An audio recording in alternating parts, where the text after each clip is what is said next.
আসসালামু আলাইকুম গাইস, আপনারা সবাই ভালো আছেন।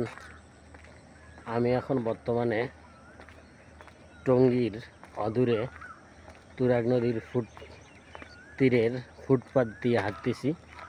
আপনারা সবাই দেখেন, তুরাগ নদীর তীর দিয়ে অসংখ্য কলকারখানা গড়ে উঠেছে। দেখেন, অসংখ্য কলকারখানা গড়ে উঠেছে। আমি তুরাগ নদীর তীর দিয়ে ফুটপাত দিয়ে পায়চারি করতেছি। আপনারা দেখেন, খুবই সুন্দর এবং সকালের সূর্য উদয়ের সন্ধিক্ষণে পরিবেশটা খুবই ভালো, আবহাওয়া ভালো। কিন্তু দুঃখের বিষয় হলো সত্য, তুরাগ নদীতে বিভিন্ন কলকারখানার নিষ্কাশন এখানে ড্রেন থাকায় নদীর পানিগুলো খুবই খারাপ এবং কালো হয়ে গেছে, পানিগুলো দুর্গন্ধ হয়ে গেছে। কিন্তু সকালবেলা তুরাগ নদীর তীর দিয়ে ফুটপাত দিয়ে হাঁটতে মজা আলাদা। তারই ফলস্বরূপ আমিও হাঁটতে বের হয়েছি। সকালের পরিবেশটা আসলে খুবই ভালো ঢাকার, কিন্তু আস্তে আস্তে যখন গাড়ি ঘোড়া জনগণ বাসা থেকে বের হয়ে আসে, তখন ঢাকা শহরের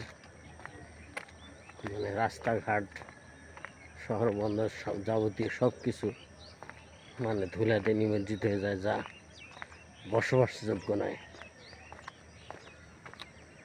তাই আমি সিটি কর্পোরেশন মহোদয়কে বলবো, আমাদের ঢাকার পরিবেশ ফিরিয়ে আনার জন্য, যাতে করে ঢাকা শহর সিটি কর্পোরেশন বসবাস করতে আমরা স্বাচ্ছন্দ্য বোধ করি।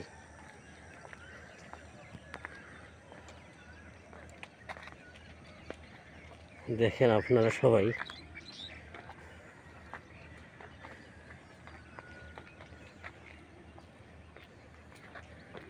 আসলে সকালে পরিবেশটা খুবই ভালো থাকে এবং কোনো কোলাহল নাই, কিছু নাই। প্রকৃতির পরিবেশে তার প্রকৃত রূপ জানান দেয়।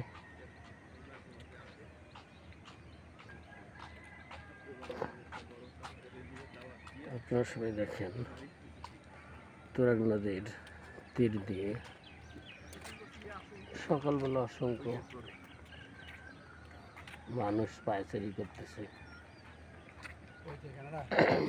কানাডাও থাকে, আমেরিকাও থাকে, একসাথে কানাডা একসাথে আমেরিকা। সবাই সকালে পায়চারি করতে বের হয়। কারো ফিজিক্যাল এক্সারসাইজ, শারীরিক ব্যায়াম, কারো ডায়াবেটিক্স থাকে, এই জন্য হাঁটতে বের হয়।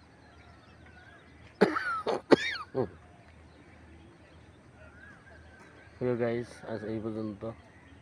আপনারা সবাই ভালো থাকেন, সুস্থ থাকেন, সুন্দর থাকেন এবং আমার চ্যানেলটিকে লাইক, কমেন্ট, শেয়ার দিয়ে সাবস্ক্রাইব সহ সাথে থাকবেন। Please please. আরও অন্য জায়গার আমন্ত্রণ জানিয়ে শেষ করছি।